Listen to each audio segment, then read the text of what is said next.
O, lumalabas mga kababayan na gumagawa-gawa lang ng issue, gumagawa-gawa lang ng kwento yung mga organizers ng Maisog Rally sa Tacloban City. Ito ngayon po yung binigyan ng linaw ni Tingog Party List Jude Asidre. Sabi po na Asidre, wala man daw wala mang interference na ginawa yung local government ng Tacloban City sa planong Maisog Rally ni Maudigs. Kasi unang-una, wala man silang sinubmit na applications for permit to rally doon po sa Tacloban City nung Sabado. Saka, yung venue daw, nakabook na. Makita niya, Mr. Maravillas, parang tuwang-tuwa ka. Siyempre, masaya tayo kasi hindi natuloy yung kanilang pagmumura. Yung kanilang morali po at naiblood, yung mga organizers. Pati si Maudigs po, nag-open letter na lang para sa mga taga-Tacloban at sa mga mamamayang Filipino. Pagkatapos, sinagot pa ng isang Taclobanon, sino pala si Maudigs? Sabi ng isang Taclobanon, kung maisugan niya kayo, mas maisug kami. Yung mga waray yan eh. Mga matatapang yung waray. Ito po yung balita ngayon sa Philippine Daily Inquirer. No interference in Maisog Rally. Tacloban venue already booked. So lahat pong local governments sa buong Pilipinas, pag magrarally po kayo, lagi yan nakabook. May nauna na. Kasi unang-una, hindi man lang kayo yung tao dito sa Pilipinas. Hindi man lang kayo yung may activity. Alangan man bigyan kayo ng priority. Talagaan niya, Mr. Maravillas. Mga abusado, wala man palang application for a permit. Wala mang application for permit. Sabi ni Congressman Jude Asidre, feeling nila mga kababayan, sila yung batas. Hindi nila kailangang mag-permit. Susugod lang sila. Kung kailan nila gusto, hindi man po maaari. Kasi siyempre, gathering yan ng mga tao. Importante yung kaayusan, katahimikan. Yung inyong activity, hindi man maayos, panggulo. Nagolyanin na niya siguro, Mr. Maravillas, itong si Maudigs. Kaya kung ano-ano yung pinagsasabi. O ito po yung sabi ni Asidre rito. O sabi dyan sa balita, a lawmaker has countered claims from former President Rodrigo Duterte and his supporters that the government is deliberately trying to stop the holding of a Maisog Rally in Tacloban City, saying that there were other events who reserved the venue first. Naintindihan na ninyo, mga taga-nausog. May nauna na pala sa inyo. Yung lugar na gusto ninyong pagawan ng murahan sa rally o murahan rally, nakabuk na. At malamang, mga kababayan, lahat ng LGUs sa buong Pilipinas na plano ninyo na gawa ng rally, lagi na yan nakabuk. Di ba? Idami pong activity yung mga bayan-bayan dito sa buong Pilipinas. Busy sila lagi po kasi may mga activity sila para sa pagpaunlad ng bagong Pilipinas. Wala silang panahon na pagbigyan yung mga activity panggugulo lang po ang intensyon, destabilization sa ating gobyerno. Kaya kahit saan kayo magpunta, lagi yan nakabuk. Ibig mo niya, Mr. Maravillas. Ibig mong sabihin niya, Mr. Maravillas, talagang sinasadya na may nakabuk na. Hindi man po, dito sa case na to, talagang sabi ni Congressman Asidre po, may nauna. Ayan po, sa interview po ng DCRH, Tingog Party List Representative Jude Asidre in a radio interview explained that due to Duterte's open letter wherein the former leader claimed that movement into Tacloban City was interrupted due to the administration's policy of stifling dissent. They checked the different issues mentioned.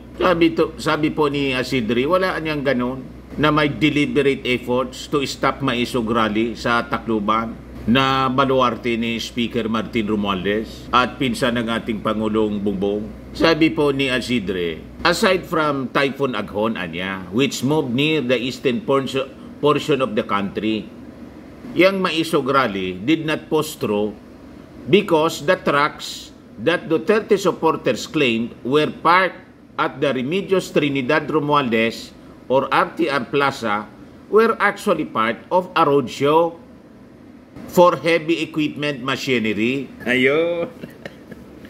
Malinaw na po. Kaya pala nagpaka-park yun. Binigyan naman ninyo ng masamang kahulugan.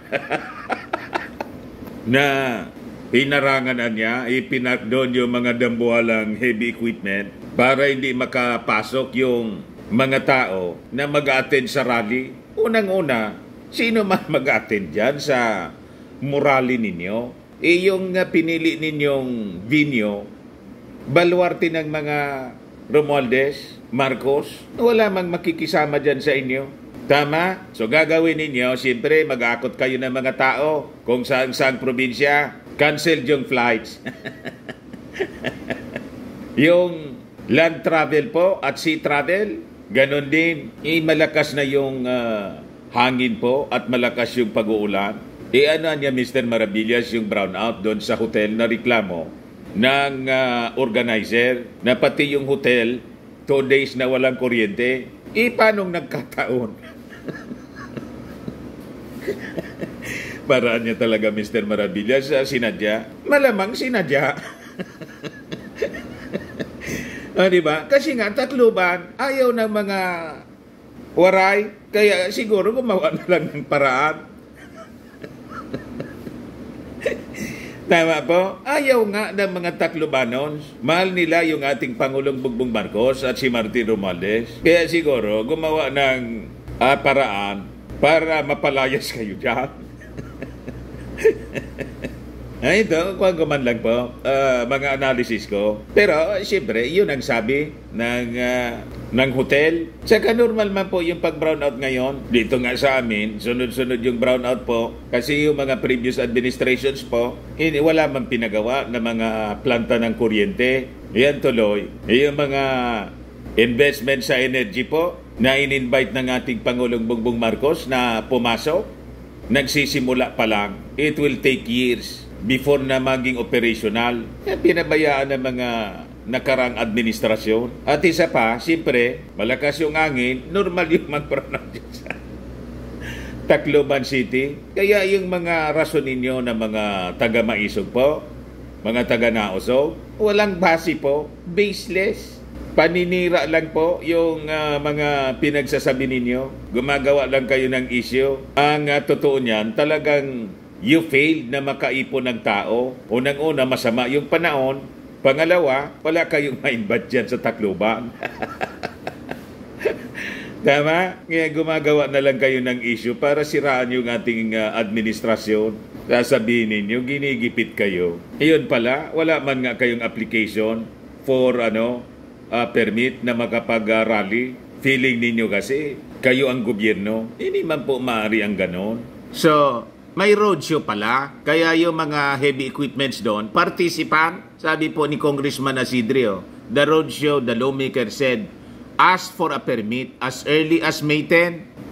Saka, nauna pa sa inyo, 2 weeks pa pala before na nag-isip kayong magsagawa ng Nausog Rally dyan sa Tacloban, nauna na yung permit na kinuha ng magsasagawa ng organizer ng roadshow. Siyempre, yung mga heavy equipment, doon muna pinark. Wala mang ibang lugar Yung pagsasagawaan ng, yung napili ninyong venue, may nauna na pala. Talaga niya, Mr. Maravillas, parang sinadya. Sa isip lang nila yan, May 10 pa. Siyempre, yun ang gagawin nila para makapanira po Those organizing the Maisog rally, meanwhile, did not ask for a permit, only a notice that they will be using the Freedom Park. Kita ninyo, sa sama ng ugali ninyo, wala man pala kayong application, wala man kayong request for permit, basta nag-notice lang kayo, talagang masasama yung ugali ninyo. Kahit na po Freedom Park yan, importante na may permit pa rin. Ang objective niyan, para sa kaayusan. At saka, paano kung may nauna? Tulad yan, may nauna. Feeling kasi kayong entitled. Nagparapaniwala kasi kayo dyan sa inyong leader. Ilumipas na ang kanyang panahon. Kung gusto ninyong walang permit, di doon kayo sa Davao, sabi nga natin. Kasi balwarte ninyo. Pero sa ibang lugar, kailangan ninyo na sumunod sa policy din ng local government. Yan po ang sabi, hindi man nag-apply ng permit. First of all, anya, the issue with the venue, we were able to unearth that because we checked on the former president's claim in the open letter, which stated that they were not allowed to stage a rally. But the information niya we got is that they did not apply for a permit, sabi po ni Asidre sa interview po ng DCRH. Their letter to the provincial government which manages the Freedom Park is that they are only giving a notice. They said that we're notifying that they will use the Freedom Park. Nakakalalaki po masyado. Naniwala kasi sila sa kanilang pangalan na maisog. Sabi ng mga taga Tacloban, mga waray, mas maisogan niya kami. Huwag kami. O ngayon, pinasinungalingan din po ni Asidre yung claim ng mga supporters ni Maudigs na yung airport tickets daw were bought so that people cannot attend the Maisog rally. Yung mga ticket ng eroplano, binayaran na raw. Para wala na silang mabili. Wala niyang ganon. Ba't naman gagawin nyo ng local government? With the airport, we are clarifying that as early as April, we're having a difficult time with tickets, sabi po ni Asidre. I think no one has the capacity to buy all the tickets just to stop people from visiting an area. Tama. Ganun po mga kababayan talaga. Kung ubos na yung ticket ng eroplano, nabili na ng mga taga-Tacloban, nauna sa kanila, tapos sasabihin nila, binili, inubos ng kontra sa kanilang Maisog rally. Ganon mga kababayan sila magtai-tai ng kwento. Duterte on Sunday released an open letter saying that he believes there was really a deliberate intent to stop the Maisog rally even without Typhoon Aghon. I am writing this open letter to the people of Tacloban in light of recent events that have caused inconvenience, discomfort, and disruption in their lives, sabi ni Maudigs. All these places and activities have one thing in common. The Maisog rally scheduled on May 25, 2024 as a part of Marcos administration's policy of stifling peaceful dissent. They are doing everything to prevent this rally from happening. Yan po yung baseless na akusasyon ni Maudigs para gatungan po yung damdamin ng mga mamamayang Filipino. Akala niya, mauutupan niya yung mga mamamayan, wala man pong maniwala na sa kanya. Inis lang yung mga mamamayang Filipino kasi nakikita nila, napakaganda ng patakbo ng ating Pangulong Bongbong Marcos sa bagong Pilipinas. Pagkatapos, nanggugulo sila. At ang objective mga kababayan, mapatalsik yung ating Pangulo, iluklok yung kanyang anak. Paupuin si Inday. Sabi ni Asidre, unang-una niya, wala mang prayer rally. Asidre said, deciding to allow the use of RTR eventually for Maisog rally will be up to the provincial government niya. But he also noted that the rallies niya, which have been dubbed as prayer rallies, have not been about prayer at all. That is the right of Filipinos, of our people to air their sentiments of their advocacies. But of course, as we said, there are rules that we have to follow. Ayaw sumunod mga kababayan sa batas. Feeling nila they are above the law. Ayaw sumunod sa mga reglamento. Tingin nila mas mataas pa sila sa batas, sa reglamento. Masyadong mga abusado. Kaya sabi ni Isidre, pero anya sa amin, we hold our former President Roddy Duterte in high regard. I hope his allies and followers do not use his rally as a platform to degrade the dignity of our respected leaders. Kami anya may respeto sa dating Pangulong Digong. Pero dapat anya, hindi nila ginagamit yung rallying yan bilang platform para naman manginsulto, i-degrade yung dignidad ng aming nire-respeto din na mga leaders. Ang gusto nila sila lang yung irespeto. Tapos sila walang respeto sa kapwa.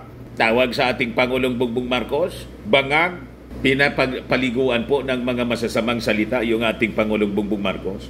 Pero sila, nagde-demand sila ng respeto. Wala man sila, hindi man sila marunong rumispeto sa kapwa. We saw it, anya, in the other maisog rallies Sometimes, anya, there are more curses used than I have not heard any prayer. Malaman anya kung narinig na may nanalangin. Lahat pagmumurang marinig mo. Masasamang salita, panginsulto sa kapwa, lalo na sa ating Pangulong Bongbong Marcos. At mga kasunungalingan, mga kababayan, yung mga issues na nire-raise nila. Hindi man po totoo. Propaganda ng China. So sabi dito sa balita, this is not the first time that the intent of the prayer rallies were questioned by lawmakers. Last March, La Union Representative Paulo Ortega said he does not understand the concept of a prayer rally turning into a different kind of event, as the former president has constantly used them to attack the administration. Aklan Representative Chodorico Haresco meanwhile urged personalities in the rally to refrain from using God's name in setting up prayer rallies in the guise of personal or political objectives. Tama po. So, expect mga kababayan na sa mga susunod pa na rally ng nausog, malamang sa malamang, may nauna na sa kanila. May nauna na sila sa kanila doon sa gusto nilang gamitin na video. Kasi hindi man lang sila yung may gustong gumamit ng video. Tama? Ayan man lang po, mga kababayan, yung ating short video. Ako po si Dante Maravillas. Bye-bye. God bless.